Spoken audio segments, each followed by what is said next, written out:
ಆತ್ಮೀಯರೇ, ಇವತ್ತು ನಾನು 10ನೇ ವರ್ಗದ ಸಮಾಜಶಾಸ್ತ್ರದ 1ನೇ ಅಧ್ಯಾಯ ಸಾಮಾಜಿಕ ಸ್ತರ ವಿನ್ಯಾಸ. ನಾವು ನೋಡ್ತಾ ಇದ್ದೀವಿ ಸಮಾಜವನ್ನು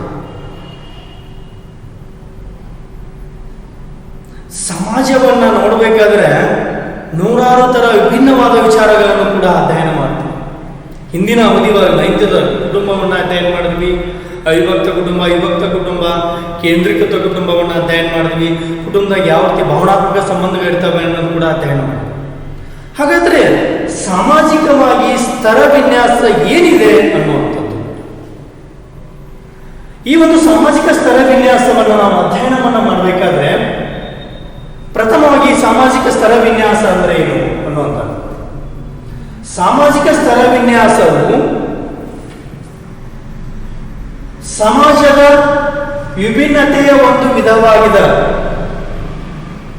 ಅದರ ಮೂಲಕ ಸಮಾಜವು ವ್ಯಕ್ತಿಯನ್ನು ತಮ್ಮ ಉದ್ಯೋಗ, ಆದಾಯ, ಸಂಪತ್ತು ಮತ್ತು ಸಾಮಾಜಿಕ ಸ್ಥಿತಿ ಅಥವಾ ಸಾಮಾಜಿಕ ಮತ್ತು ರಾಜಕೀಯ ಶಕ್ತಿಗಳ ಆಧಾರದ ಮೇಲೆ ವಿಂಗಡಿಸಲಾಗಿದೆ ಮತ್ತು ಇದರ ಪರಿಣಾಮವಾಗಿ ಸಾಮಾಜಿಕ ಸ್ತರ ವಿನ್ಯಾಸವು ಸಮಾಜದ ಜನರ ಅಸಮಾನತೆಗೆ ಕಾರಣವಾಗಿದೆ. ನೋಡ್ರಿ, ಸಾಮಾಜಿಕ ಸ್ತರ ವಿನ್ಯಾಸ ಅಂತಂದ್ರೆ, ಸಾಮಾಜಿಕ ಸ್ತರ ವಿನ್ಯಾಸ ಸಮಾಜದ ವಿಭಿನ್ನತೆಯ ಒಂದು ವಿಧ ಇದೆ. ಒಬ್ಬರಿದ್ದಂಗೆ ನಾವಿಲ್ಲ, ವಿಭಿನ್ನತೆಯನ್ನು ಕಾಣ್ತೀವಿ. ಒಬ್ಬ ಶ್ರೀಮಂತ ಅದನ, ಒಬ್ಬ ಬಡವಾದನ, ಹೆಣ್ಣು ಗಂಡು ತಾರತಮ್ಯ ಅದ. ಆರ್ಥಿಕವಾಗಿ, ರಾಜಕೀಯವಾಗಿ, ಶೈಕ್ಷಣಿಕವಾಗಿ ಪ್ರತಿಯೊಂದು ಕೂಡ ಸಾಮಾಜಿಕ ಒಂದು ವಿಭಿನ್ನತೆಯ ಭಾಗವನ್ನು ನಮ್ಮ ಸಮಾಜ ಕಾಣ್ತೀವಿ. ಹಾಗಾದರೆ ಆ ಒಂದು ಸಮಾಜವು ವ್ಯಕ್ತಿಗಳನ್ನ ತಮ್ಮ ಉದ್ಯೋಗ, ಆದಾಯ, ಸಂಪತ್ತು, ಸಾಮಾಜಿಕ ಸ್ಥಿತಿ ಮತ್ತು ಸಾಮಾಜಿಕ ರಾಜಕೀಯ ಶಕ್ತಿಗಳ ಆಧಾರದ ಮೇಲೆ ವಿಂಗಡಣೆ ಮಾಡುತ್ತೆ. ಹೆಂಗೆ ಸ್ತರ ವಿನ್ಯಾಸ ಯಾವ ರೀತಿ ಒಂದು ವಿಭಾಗವನ್ನು ಮಾಡುತ್ತಪ್ಪ ಅಂತಂದ್ರೆ, ಸಮಾಜದಲ್ಲಿ ಇರುವಂತಹ ಪ್ರತಿಯೊಬ್ಬ ವ್ಯಕ್ತಿಯನ್ನ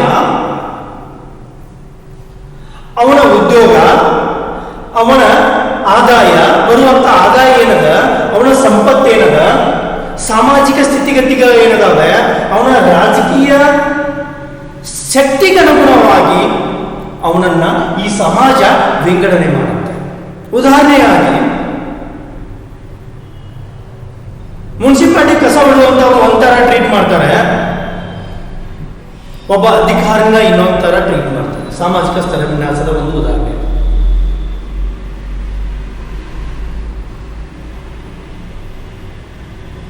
ನಮ್ಮ ಸಮಾಜದಾಗ ಇನ್ನೊಂದು ಹಿಂದಿನಿಂದ ಬಂದಂತ ಪದ್ಧತಿ ಏನಪ್ಪಾ ಅಂದ್ರೆ, ಮನೆಯೊಳಗೆ ನೋಡಿ ಮಕ್ಕಳನ್ನ, ಹೆಣ್ಣನ್ನ ಬೆಳೆಸುವಂತ ರೀತಿ ಬೇರೆ, ಗಂಡನ್ನ ಬೆಳೆಸುವಂತ ರೀತಿ ಬೇರೆ. ಹಾಗಾಗಿ ಸಮಾಜದ ಪ್ರತಿ ವ್ಯಕ್ತಿಗ ಏನೋ ವಿಂಗಡಣೆ ಮಾಡತ್ತಪ್ಪ ಅಂದ್ರೆ, ಅವರ ಉದ್ಯೋಗದಿಂದ ಬರುವಂತ ಆದಾಯ, ಅವರ ಆರ್ಥಿಕ ಸ್ಥಿತಿಗತಿ, ಸಾಮಾಜಿಕ ರಾಜಕೀಯ ಶಕ್ತಿಗನುಗುಣವಾಗಿ ಸಮಾಜ ವಿಂಗಡಣೆ ಮಾಡುತ್ತೆ. ಅದು ಹೇಗೆಪ್ಪ ಅಂತಂದ್ರೆ, ಈ ಒಂದು ಪಾಠದಾಗ ಸಾಕಷ್ಟು ಉದ್ದೇಶಗಳ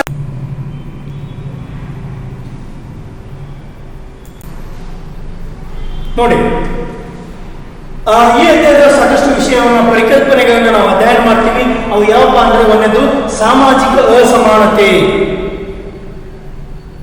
ಏನು ಅಸಮಾನತೆ ಇದೆ? ಒಂದನೇದು ಶಿಕ್ಷಣ, ಲಿಂಗ, ವೃತ್ತಿ, ಆದಾಯ, ಅವಕಾಶ ಇತ್ಯಾದಿ ಅಸಮಾನತೆಯನ್ನು ಕಾಣ್ತೀವಿ. ನಾವು ಕಾಣಬಹುದ ಶಿಕ್ಷಣ, ಮನೆಯ 4 ಜನ ಮಕ್ಕಳು ಇದ್ರೆ, ಹೆಣ್ಣು ಗಂಡು ಇದ್ರೆ, ಗಂಡು ಮಕ್ಕಳಿಗೆ ಉತ್ತಮ ಶಿಕ್ಷಣವನ್ನು ಕೊಟ್ಟು ಹೆಣ್ಣು ಮಕ್ಕಳಿಗೆ ಕೊಡೋದಿಲ್ಲ. ಈ ಕಡಿಮೆ ಆಗಿದೆ ಪ್ರಮಾಣ ಅಷ್ಟೇ. ಶಿಕ್ಷಣದ ಅಸಮಾನತೆ, ಶ್ರೀಮಂತ ಇದ್ದವ ಸಾಕಷ್ಟು ಮಕ್ಕಳಿಗೆ ಶಿಕ್ಷಣವನ್ನು ಕೊಡ್ತಾನೆ, ಬಡವಿದ್ದವ ಶಿಕ್ಷಣ ಕೊಡೋದಕ್ಕೆ ಅಸಮರ್ಥನಾಗಿದ್ದಾನೆ. ಇವತ್ತು ಇದು ಕೂಡ ಅಸಮಾನತೆ ಸಾಮಾಜಿಕವಾಗಿ. ಎರಡನೇದು ಸಾಮಾಜಿಕ ಸ್ತರ ವಿನ್ಯಾಸ. ಪ್ರತಿಯೊಂದು ವಿಭಾಗದಲ್ಲಿ ಕೂಡ ಭಿನ್ನತೆಯನ್ನು ಕಾಣ್ತೀವಿ ನಾವು.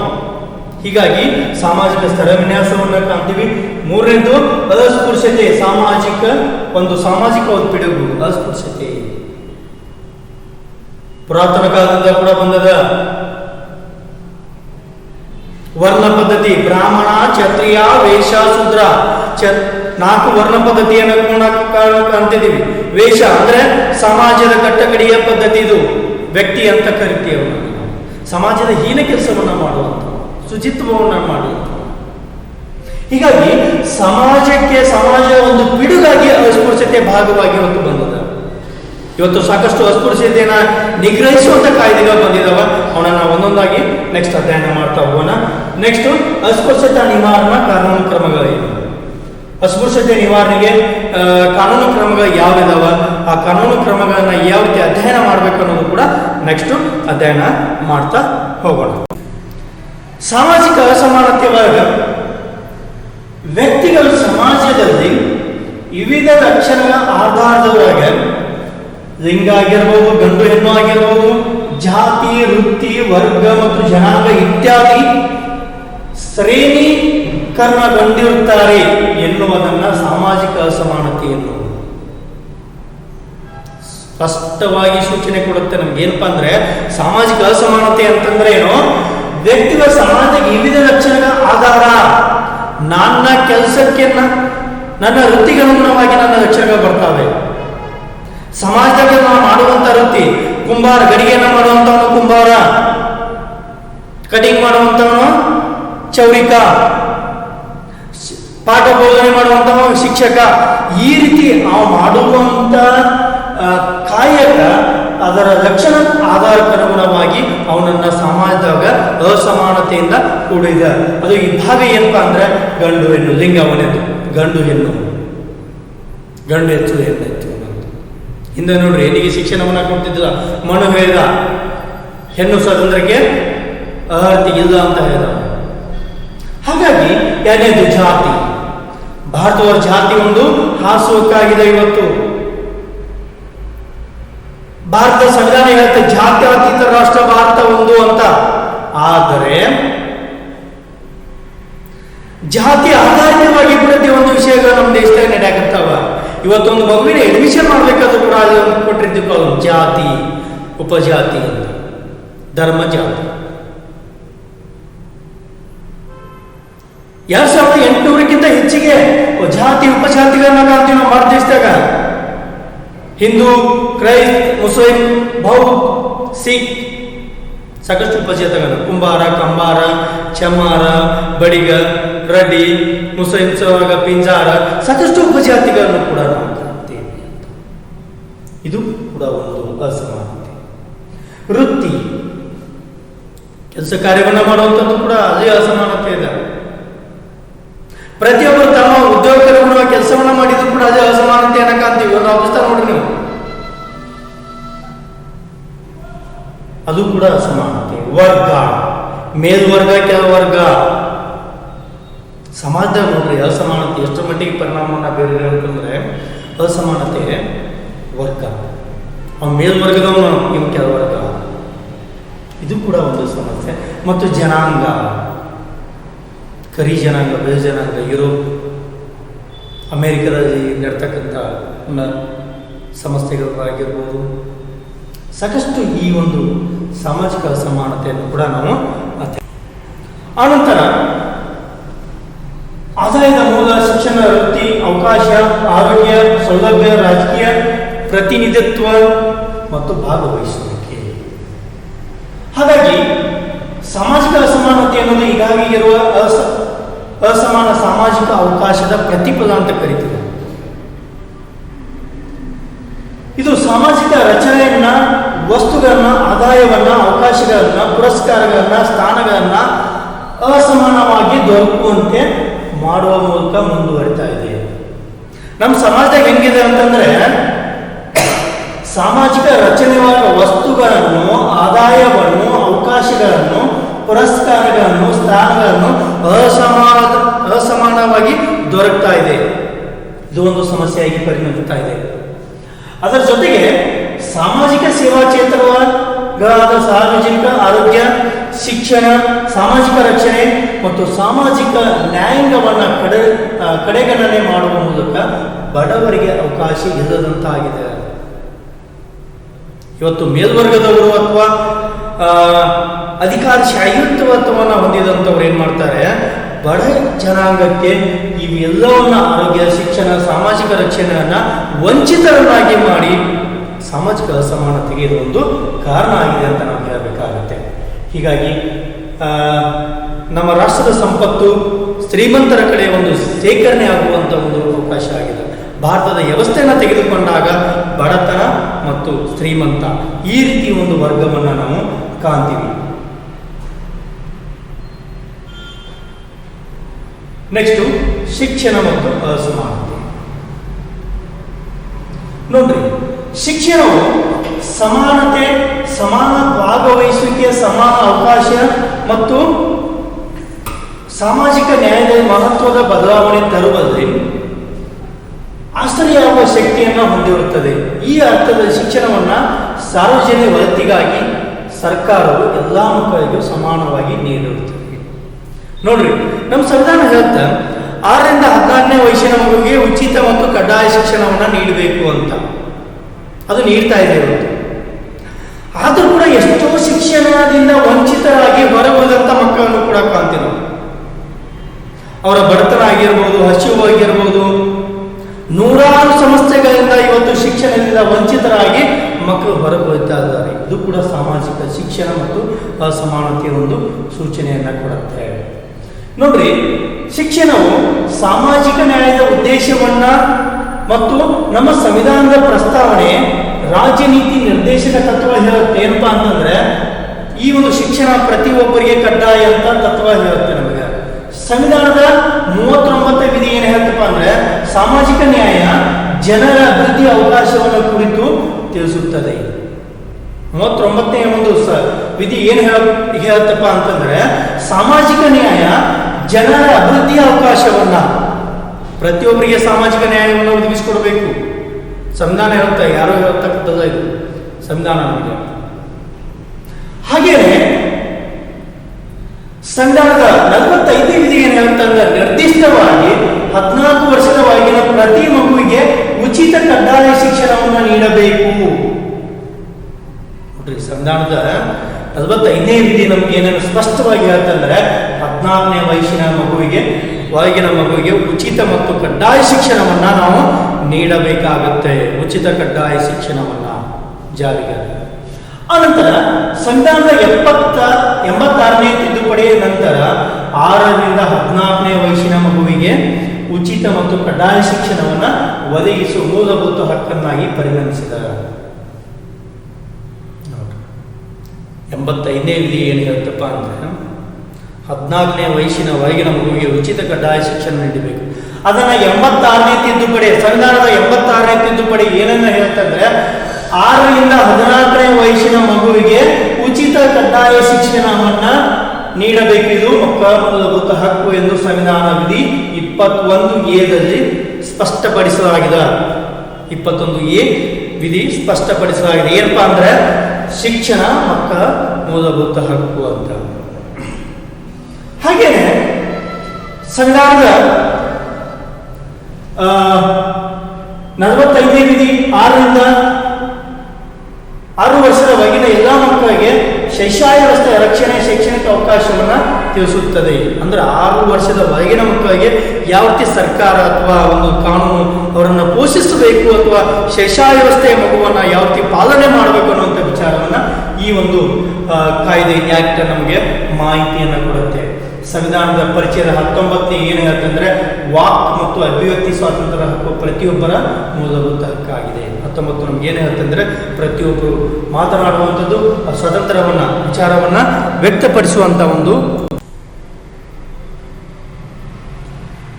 ಹಾಗಾಗಿ ಪ್ರತಿಯೊಬ್ಬ ಮಗುವಿಗೆ ಮಾತನಾಡುವಂಥದ್ದು, ಸ್ವತಂತ್ರವನ್ನು ಅಭಿವ್ಯಕ್ತಿಯನ್ನ ಪಡಿಸುವಂತ ಒಂದು ಹಕ್ಕು ಪರಿಚಯದ 19ರಲ್ಲಿ ನಮಗೆ ಕರ್ತವ್ಯವನ್ನು ತಿಳಿಸಿಕೊಡ್ತಾ ಇದೆ. ಆನಂತರ 29ನೇ ವಿಧಿ ಅಲ್ಪಸಂಖ್ಯಾತರ ಸಾಂಸ್ಕೃತಿಕ ಹಕ್ಕುಗಳ ರಕ್ಷಣೆಯನ್ನು ನೀಡುತ್ತಲಾಗಿದೆ.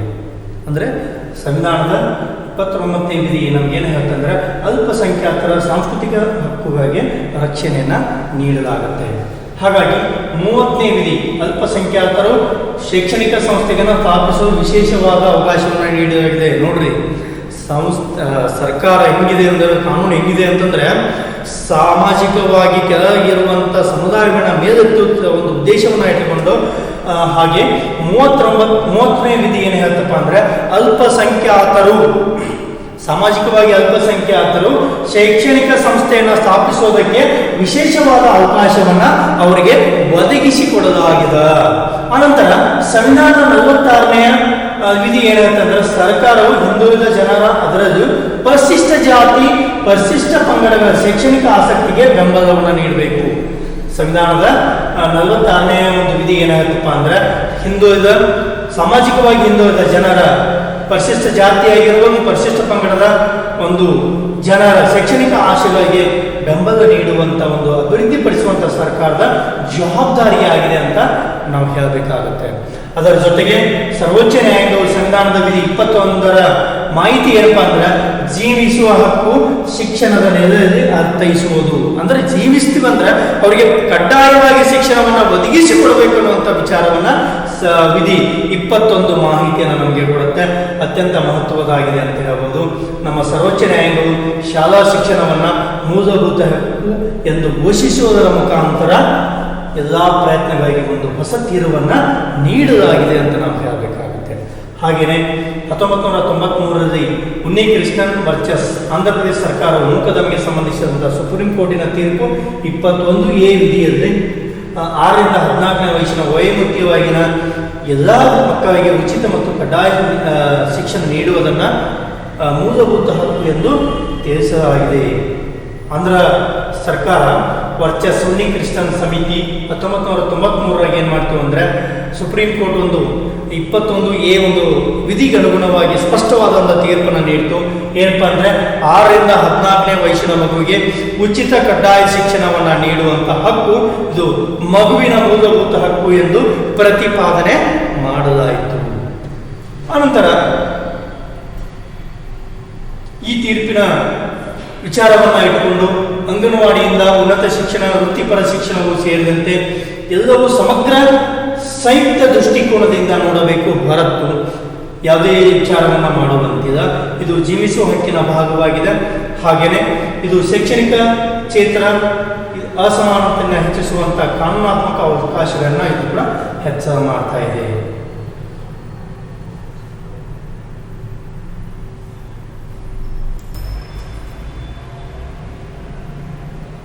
ಎರಡನೇದು ಲಿಂಗತ್ವ ಅಸಮಾನತೆ. ಹೆಣ್ಣು ಮತ್ತು ಗಂಡು ಮಕ್ಕಳ ಶಿಕ್ಷಣಕ್ಕೆ ಇರುವ ಪ್ರೇರಣಾ ಶಕ್ತಿಯು ಪ್ರಮುಖವಾಗಿ ಸಾಮಾಜಿಕ ಆಯಾಮವನ್ನು ಹೊಂದಿದೆ. ಈ ಕಾರಣದಿಂದ ಶಾಲಾ ಭಾಗವಹಿಸುವಿಕೆಯಲ್ಲಿ ಆಹಾರ, ಆರೋಗ್ಯ, ಸೌಲಭ್ಯವನ್ನು ಪಡೆಯುವಲ್ಲಿ ಲಿಂಗ ಅಸಮಾನತೆ ನಾವು ಕಾಣಬಹುದು.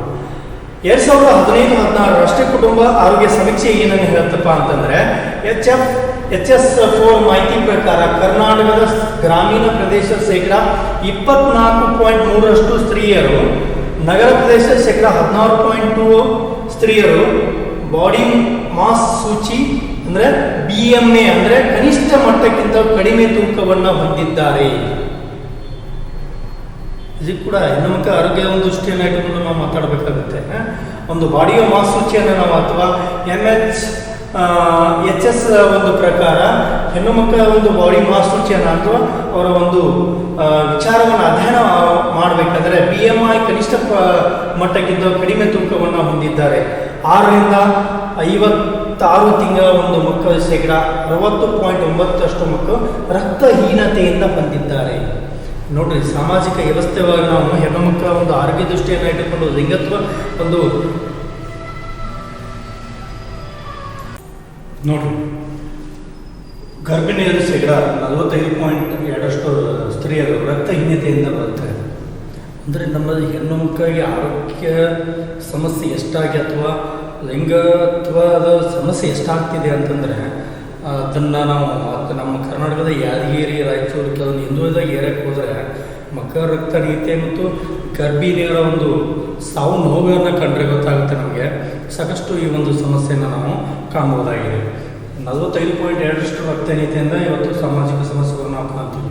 ಆನಂತರ ಆರೋಗ್ಯ ಮತ್ತು ಪೌಷ್ಟಿಕ ಆಹಾರದ ಕೊರತೆ ಇದೆ. ಯಾಕಂದರೆ ನಮ್ಮ ದೇಶದೊಳಗೆ ಏನಿದೆ ಅಂತಂದರೆ ಪೌಷ್ಟಿಕ ಆಹಾರದ ಒಂದು ಕೊರತೆ ಇದೆ.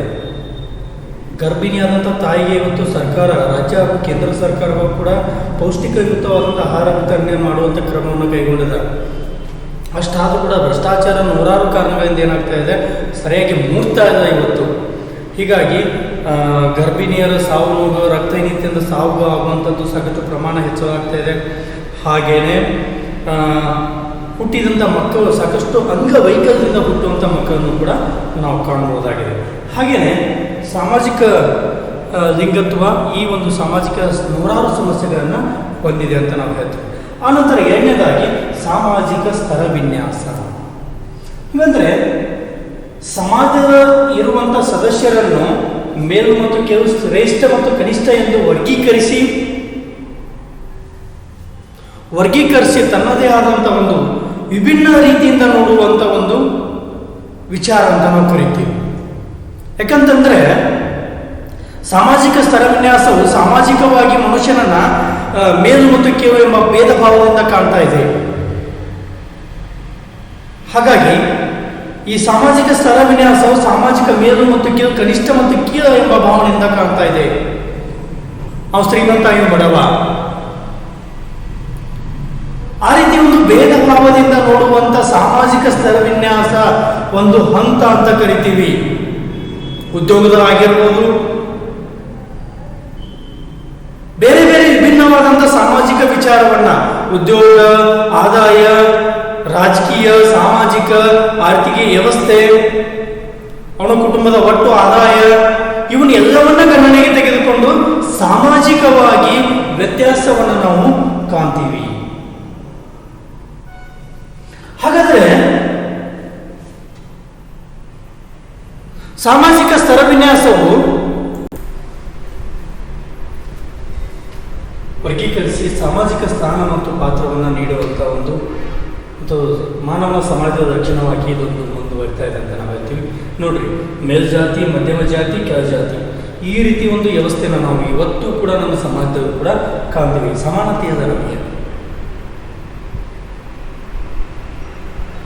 ಹಾಗೆಯೇ ಸಾಮಾಜಿಕ ಸ್ತರ ವಿನ್ಯಾಸದ ಒಂದು ಲಕ್ಷಣವನ್ನು ನೋಡಬೇಕಾದ್ರೆ ಅವು ಒಂದೇದು ಸಾಮಾಜಿಕ ಸ್ತರ ವಿನ್ಯಾಸವು ಸಾಮಾಜಿಕವಾದದ್ದು.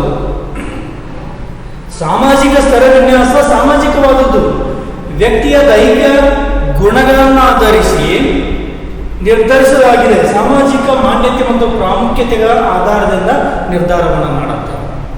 ಇದು ಸಾಮಾಜಿಕ ಸ್ತರ ವಿನ್ಯಾಸದ ಗುಣಲಕ್ಷಣ ಒಂದೇದೇನಪ್ಪ ಅಂದ್ರೆ ಸಾಮಾಜಿಕ ಸ್ತರ ವಿನ್ಯಾಸವು ಸಾಮಾಜಿಕವಾದದ್ದು. ಇದು ಸಮಾಜದಾಗಿರುವಂಥದ್ದು. ಯಾಕಂದ್ರೆ ಸಮಾಜದಲ್ಲಿ ನೋಡ್ರಿ, ಒಬ್ಬ ಶ್ರೀಮಂತ ಇರ್ತಾನೆ, ಒಬ್ಬ ಬಡವ ಇರ್ತಾನೆ, ಒಬ್ಬ ಮಧ್ಯಮ ಇರ್ತಾನೆ. ಒಂದು ಸರಪಣಿ ಹೆಂಗಿದೆ ನೋಡಿ, ಒಂದು ಇರುತ್ತೆ. ಹಾಗಾಗಿ ಸಮಾಜಕ್ಕಿರುವಂಥ ಸಮಸ್ಯೆ ಇದು. ಸಾಮಾಜಿಕ ಸ್ತರ ವಿನ್ಯಾಸ ಎಷ್ಟೋ ಒಂದು ಯಾವುದೋ ಒಂದು ವಿಷಯದಾಗಿಲ್ಲ, ಇದು ಕುಟುಂಬದಾಗದ, ಸಾಮಾಜಿಕ ವ್ಯವಸ್ಥೆ ಒಳಗದ, ಸಮಾಜದಾಗದ. ಸಮಾಜ ನಮ್ಮನ್ನ ಕಾಡುತ್ತ. ಚೆನ್ನಾಗಿ ಬಟ್ಟೆ ಹಾಕೊಂಡ್ರೆ ಇವು ಶ್ರೀಮಂತ ಆಗಿರಬಹುದು, ಕಾರಣ ಬಂದ್ರೆ ಇವು ಶ್ರೀಮಂತ ಆಗಿರಬಹುದು, ಸೈಕಲ್ ಹಾಕೋದ್ರೆ ಏನಂತಾರ ಇವು ಬಡವ ಇರಬಹುದು. ಈ ತರ ಒಂದು ಮೆಂಟಾಲಿಟಿ ಇವತ್ತು ನಮ್ಮನ್ನ ಟ್ರೀಟ್ ಮಾಡ್ತಾ ಇದೆ. ಸಾಮಾಜಿಕವಾದದ್ದು ಅಂತ ಒಂದು ವಿಚಾರವನ್ನು, ಗುಣಲಕ್ಷಣವನ್ನು ಕೂಡ ಅಧ್ಯಯನ ಮಾಡ್ತೀವಿ. ಉದಾಹರಣೆಗೆ, ವ್ಯಕ್ತಿಯ ದೈಹಿಕವಾಗಿ ಎತ್ತರವಾಗಿ, ಸುಂದರನಾಗಿ, ಬಲಿಷ್ಠನಾಗಿದ್ದ ಮಾತ್ರಕ್ಕೆ ಸಾಮಾಜಿಕ ಸ್ಥಾನ ನಿಗದಿಯಾಗಿದೆ ಅಂತ ಅರ್ಥ ಅಲ್ಲ. ಶಿಕ್ಷಣ, ಬುದ್ಧಿಮತ್ತೆ, ಆದಾಯ, ವೃತ್ತಿ ಕೌಶಲ್ಯ ಇನ್ನು ಮುಂತಾದ ಅಂಶಗಳ ಆಧಾರದಲ್ಲಿ ನಿರ್ಧಾರವಾಗುತ್ತದೆ. ಅಂದ್ರೆ ಅವನ ಹೈಟ್ ಅದನ, ಚೆನ್ನಾಗಿದ್ದಾನ ಅಥವಾ ಅವನ ಬಲಿಷ್ಠವಾಗಿದ್ದಾನ ಅನ್ನೋದಕ್ಕೆ ಅವನ ಸ್ಥಾನವನ್ನು ನಿಗದಿ ಆಗಿರೋದಿಲ್ಲ. ಶಿಕ್ಷಣ, ಅವನ ಬುದ್ಧಿಮತ್ತೆ, ಆದಾಯ, ಕೌಶಲ್ಯ ಇತ್ಯಾದಿ ಅಂಶವನ್ನು ಆಧಾರವಾಗಿ ಅವನ ವಿಚಾರವನ್ನ ನಿರ್ಧಾರ ಮಾಡುತ್ತೆ. ಎರಡನೇದಾಗಿ ಸಾಮಾಜಿಕ ಸ್ತರ ವಿನ್ಯಾಸವು ಸರ್ವವ್ಯಾಪಕವಾದದ್ದು. ಸಾಮಾಜಿಕ ಸ್ತರ ವಿನ್ಯಾಸ ಇವತ್ತೈತಿ ಅನ್ನುವಂತಿಲ್ಲ. ಇದು ಪುರಾತನವಾದ ಇತಿಹಾಸವನ್ನ, ಅಂದ್ರೆ ಏನು ನಾಗರಿಕತೆ ಜೀವನದಿಂದ ಹಿಡಿದುಕೊಂಡು ಇವತ್ತಿನವರೆಗೆ ಸಾಮಾಜಿಕ ಸ್ತರ ವಿನ್ಯಾಸವು ಸರ್ವವ್ಯಾಪಕವಾಗಿ ಮುಂದುವರಿದುಕೊಂಡು ಬಂದದ. ಹಿಂದೂ ಇತ್ತು, ಇಂದು ಅದ, ಮುಂದೂ ಇರುತ್ತೆ. ಹಾಗಾಗಿ ಸಾಮಾಜಿಕ ಸ್ತರ ವಿಶ್ವವ್ಯಾಪ್ತಿಯಾಗಿದೆ. ನಮ್ಮ ರಾಜ್ಯದಾಗ ಅಷ್ಟೇ ಅದು ಅಂತಲ್ಲ. ಇದು ಎಲ್ಲ ದೇಶದಲ್ಲೂ ಸಾಮಾಜಿಕ ಸ್ತರ. ಅದಕ್ಕಾಗಿ ಮಾನವ ಸಮಾಜ ಎಲ್ಲಿ ಇರುತ್ತದೋ ಆ ಒಂದು ಈ ಒಂದು ಸಾಮಾಜಿಕ ಸ್ತರ ವಿನ್ಯಾಸ ಅಲ್ಲಿ ಇರುತ್ತದೆ. ವಿಭಜನೆ, ವೃತ್ತಿ, ಆದಾಯ ಮುಂತಾದ ಸಾಮಾಜಿಕ ಅವಶ್ಯದ ಆಧಾರವಾಗ ಸ್ತರ ವಿನ್ಯಾಸವು ಮಾನವನ ಸಮಾಜದಲ್ಲೂ ಕಂಡು ಬರುತ್ತದೆ ಅಂತ ನಾವು ಹೇಳಬೇಕಾಗುತ್ತೆ. ಮೂರನೇದಾಗಿ ಸಾಮಾಜಿಕ ಸ್ತರ ವಿನ್ಯಾಸವು ಸ್ತರ ವ್ಯವಸ್ಥೆ ಪುರಾತನವಾದದ್ದು. ನಾ ಹೇಳಿದೆ, ನಾಗರಿಕತೆಯಿಂದ ಹಿಡಿದುಕೊಂಡು ಇವತ್ತಿನವರೆಗೆ ಪುರಾತನವಾದದ್ದು ನಡೆದುಕೊಂಡು ಬಂದದ್ದು. ಇದು ವರ್ಣ ಪದ್ಧತಿಯನ್ನು ಕಾಣ್ತಿದ್ದೀವಿ, ಸಾಕಷ್ಟು ಅನಿಷ್ಟ ವ್ಯವಸ್ಥೆಗಳನ್ನು ಕೂಡ ನಾವು ಕಂಡುಕೊಂಡು ಬಂದಿದ್ದೀವಿ. ನಾಗರಿಕತೆಯಿಂದ ಇವತ್ತಿನವರೆಗೆ ಮಧ್ಯಯುಗದ ಇತಿಹಾಸದಿಂದ ಹಿಡಿದುಕೊಂಡು ಇವತ್ತಿನ ಆಧುನಿಕ ಇತಿಹಾಸದವರೆಗೆ ಕೂಡ ಇದು ಪುರಾತನವಾಗಿ ಬೆಳೆದುಕೊಂಡು ಬಂದಂತ ಒಂದು ಪದ್ಧತಿ ಅಂತ ನಾವು ಕರಿತೀವಿ. ಹೊರತು ಇವತ್ತೇ ಹುಟ್ಟಿಕೊಂಡಿಲ್ಲ ಇದು ಸ್ತರ ವಿನ್ಯಾಸ. ಅಜಮಾರಿ ಜೀವನದಾಗ ಕಾಣ್ತೀವಿ. ಅಜಮಾರಿ ಜೀವನದಿಂದ ಹಿಡಿದುಕೊಂಡು ಮಾನವ ಏನು ಭೂಮಿಯಾಗ ಅಜಮಾರಿ ಜೀವನದಿಂದ ಹಿಡಿದುಕೊಂಡು ಇವತ್ತಿನ ಆಧುನಿಕ ಜೀವನದವರೆಗೂ, ಸಾಮಾಜಿಕ ಜೀವನದವರೆಗೆ ಈ ತನ್ನದೇ ಆದ ಹೊಸ ಹೊಸ ರೂಪವನ್ನು ಪಡೆದುಕೊಂಡು ಬೆಳವಣಿಗೆಯನ್ನ ಮಾಡಿಕೊಂಡದ ಹೊರತು ಇದು ಇವತ್ತೇ ಹುಟ್ಟಿಕೊಂಡಂತ ವ್ಯವಸ್ಥೆಯಲ್ಲ. ಹಿಂದಿನ ಆದಿ ಮಾನವನಿಂದ ಹಿಡಿದುಕೊಂಡು ಇವತ್ತಿನವರೆಗೆ ಈ ಸಾಮಾಜಿಕ ಸ್ತರ ವಿನ್ಯಾಸವು ಪುರಾತನವಾಗಿ ಬೆಳೆದುಕೊಂಡು ಬಂದದ. ನಾಲ್ಕನೇದಾಗಿ ಸಾಮಾಜಿಕ ಸ್ತರ ವಿನ್ಯಾಸವು ವಿವಿಧ ರೂಪಗಳನ್ನ ಹೊಂದಿದೆ. ಒಂದ ರೂಪದಾಗಿದೆ ಇದು, ವಿವಿಧ ರೂಪದಾಗಿದೆ. ಸಾಮಾಜಿಕ ಸ್ತರ ವಿನ್ಯಾಸವು ಎಲ್ಲ ಸಮಾಜ ಒಂದೇ ರೀತಿ ಹೆಸರಿನಿಂದ ಬೇರೆ ಬೇರೆ ರೂಪದಲ್ಲಿ ಅಸ್ತಿತ್ವಕ್ಕಿದ. ಬೇರೆ ಬೇರೆ ವಿಧದಾಗ ಕಾಣ್ತೀವಿ, ಬೇರೆ ಬೇರೆ ಹೆಸರಿನಿಂದ ಕಾಣ್ತೀವಿ. ಅದನ್ನ ಉದಾಹರಣೆ ನೋಡ್ಬೇಕಾದ್ರೆ ಪ್ರಾಚೀನ ರೋಮ್ ಫೆಡೆಸ್ಟೀನಿಯರು ಮತ್ತು ಫೆಬ್ರಿಯನ್ನರ ನಡುವೆ ವ್ಯತ್ಯಾಸ ಇತ್ತು. ಅಂದ್ರೆ ರೋಮ್ ಸಾಮ್ರಾಜ್ಯದಾಗ ಫೆಡೆಸ್ಟೀನಿಯರು ಮತ್ತು ಫೆಬ್ರಿಯನ್ನರ ನಡುವೆ ವ್ಯತ್ಯಾಸವನ್ನು ನಾವು ಕಾಣ್ತಿದ್ವಿ. ಆ ಎರಡು ಸಮುದಾಯದ ಮಧ್ಯೆ ಸಾಕಷ್ಟು ವ್ಯತ್ಯಾಸಗಳಿದ್ದವು. ನಾವು ಹೆಚ್ಚು, ನೀವು ಹೆಚ್ಚು ಅನ್ನುವಂಥದ್ದು.